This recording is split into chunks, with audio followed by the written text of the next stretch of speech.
Hello, I'm Frances Arthur with Field Trip Ready, and I want to talk about something that a lot of people don't even consider when they take students on field trips to places like Washington, D.C., or Philadelphia, or Boston, or a national battlefield.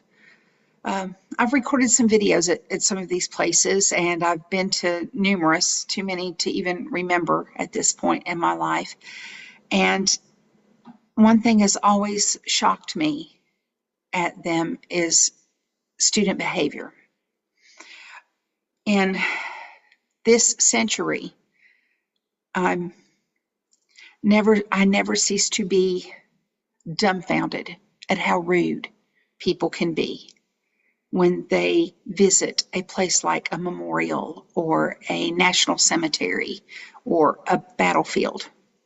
The lack of respect is at a level that 20 years ago I never would have expected, and yet too many teachers seem to not mind it anymore. And so I want to share something that happened on our trip this spring to Washington, D.C.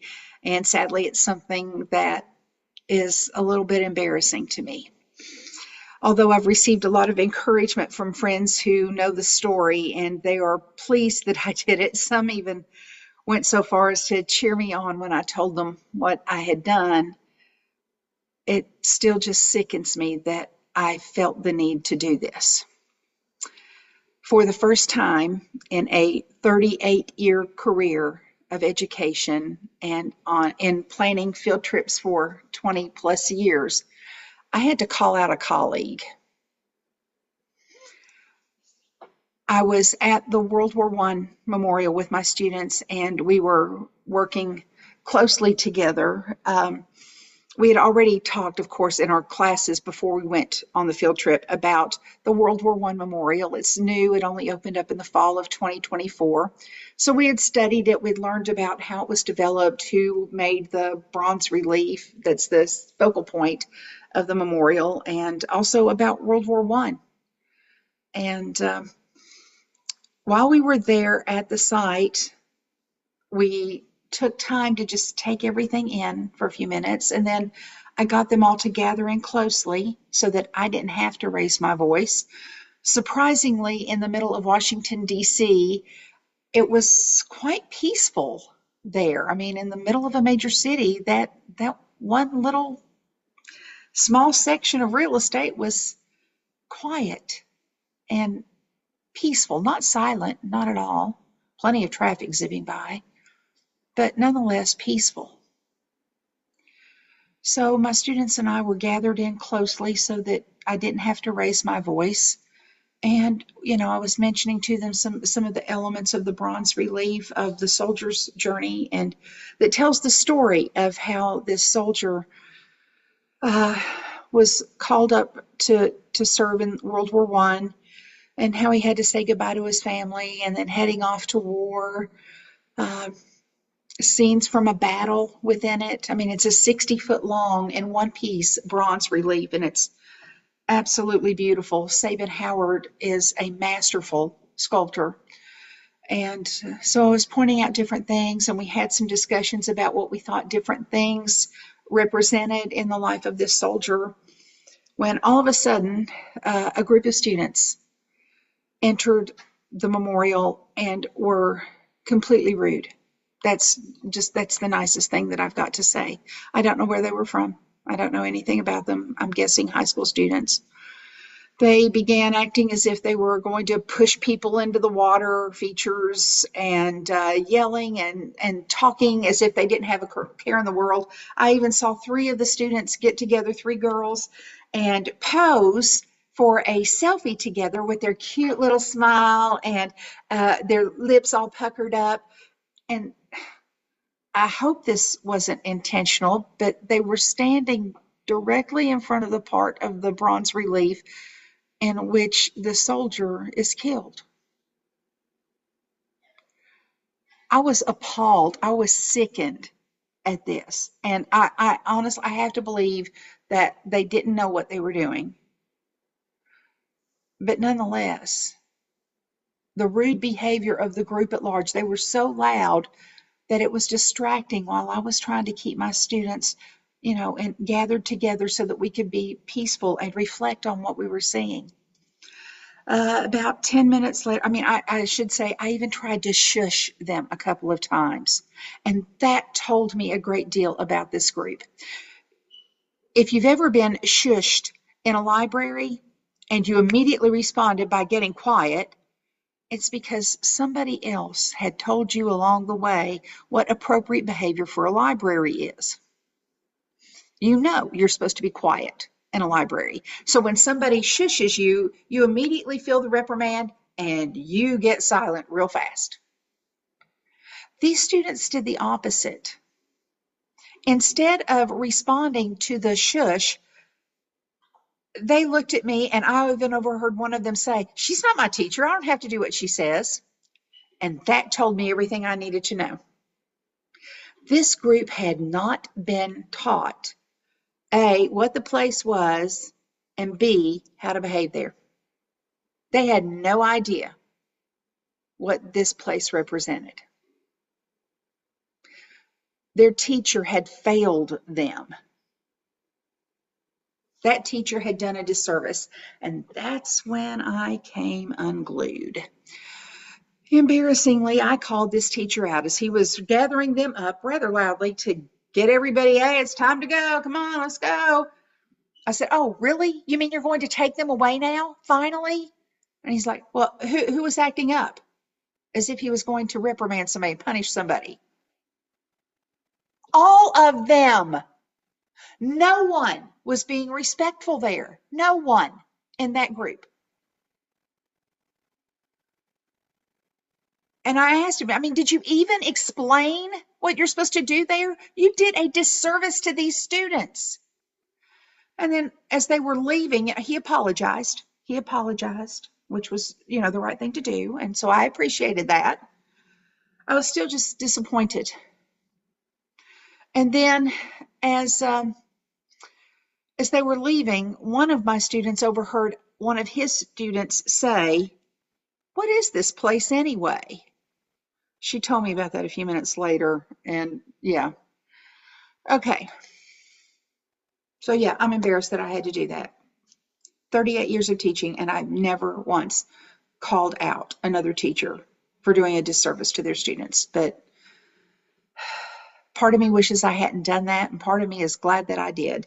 And I don't know, and I guess you can post in the comments if you have an opinion, but nonetheless, I think that it's important for teachers to teach students how to behave before you get there. And it's not just behavior, you will do this. I'm not talking about a dictatorial type of behavior, because generally I believe that teenagers and students in general will rise to the level of your expectations.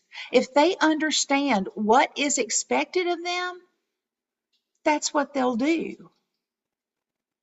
I've had very few students disappoint me in this area. And I've been teaching solely teenagers for 20 years. So let me give you an easy approach to this. 3 R's. You need 3 R's. Respect, reflection, and reverence. So I didn't want to just, give you, a simple concept of this. So I cheated and I looked them up.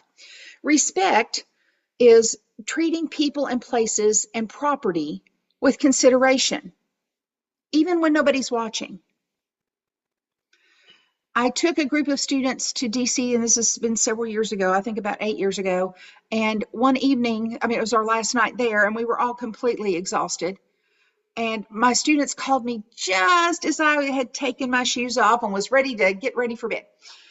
And they said, "Miss Francis, we'd really like to go see the memorials one more time. And we're going to take Uber, and you can ride with me if you want to come.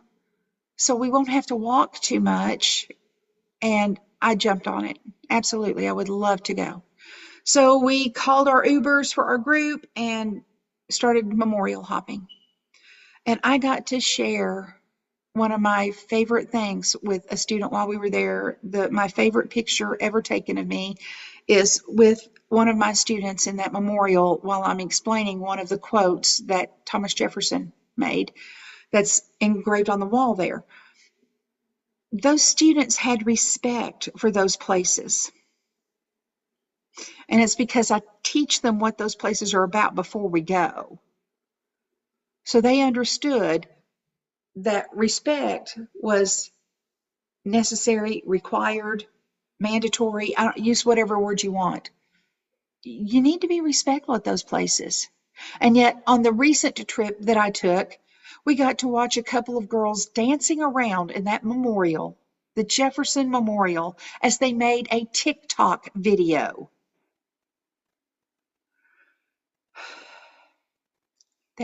Their teacher let them down. They didn't know what respect meant because it certainly doesn't mean making a TikTok video involving dancing.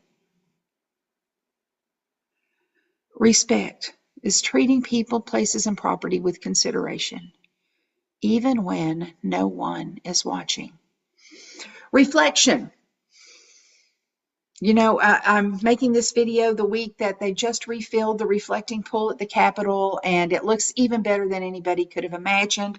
I've not heard anybody complain about it, and if you are, I wish you would not comment because I really, I love the way the photos are looking of it. I think it's beautiful. It's quite lovely, and I've enjoyed the reflecting pool there for years. So what does reflection mean? Because it means more than just looking at an image in the water. Reflection means taking the time to think about what you're seeing and hearing and learning so that it has lasting value. One of my favorite stories from a student on this most recent trip was when they got to the World War II Memorial. That day my knee was bothering me a great deal, so I had to leave early and go home. And the rest of my group, they had maps, they knew where to go, and they went over to the World War II Memorial. And, they've got the rainbow pool there, which is quite lovely. And there's even a sign there that says that sitting on the side and dangling your feet in the water is perfectly acceptable. It's a great way to cool off in the summer. And it's a great way to just reflect on what you're seeing. During this trip, a few days later, I was there and I got to meet 2 World War II veterans. They were 98 and 102 years old. And it was so exciting for me to think about what those men saw while they were there. And what I enjoyed hearing from my student was that while they were there, he sat on the edge of the pool, he dangled his feet in the water, and he just reflected on all that they had been seeing over the last 2 days in the district and all the things that he was learning about. Students don't know how to reflect anymore. They don't know how to stop and think. And it's because we let them spend too much time with this in their hand, I believe. And we tell them what they're supposed to think about instead of allowing their thoughts just to randomly go through their own experiences and consider what they've learned and really just think about it. I think people are afraid of letting students be bored for what trouble they can get into. And it's been my experience that when you teach them and prepare students in advance, the reflecting will come. But they need to know what that means in advance. The last one is reverence. Reverence means showing appropriate honor and seriousness in places connected to sacrifice, history, faith, or national significance. When I went to the cemetery where my grandparents are buried, I know to show reverence when I'm there, not just for them and not just, for the time I had with them, but for the place. Reverence isn't just in a church building or a place of worship. It's also at places where we remember to honor those who have been connected to sacrifice or our history, our own human history. Even if it's not a national history, it's my family's history when I go to those places. But we don't teach students what reverence means. Reverence is just simply walking into a place politely, quietly, slowly, distancing yourself from people who are mourning if necessary. It's certainly not making a TikTok video. So I urge you, dear colleague, parent, teacher, please teach your students those 3 words and what they mean and how to apply them: respect, reflection, and reverence. So I'm hopeful that the next time you are at a memorial or a national cemetery or national battlefield or a place worthy of those 3 words and their application, I hope that you will have taught those who are with you those words and what they mean and how to apply them to. So, best wishes to you. Thank you so much for watching. I hope that you will get to fieldtripready.com. In each one of the videos I have there, I talk about student behavior and what's expected at that place. Not all of them are serious, but some are. So, thank you again. Bye.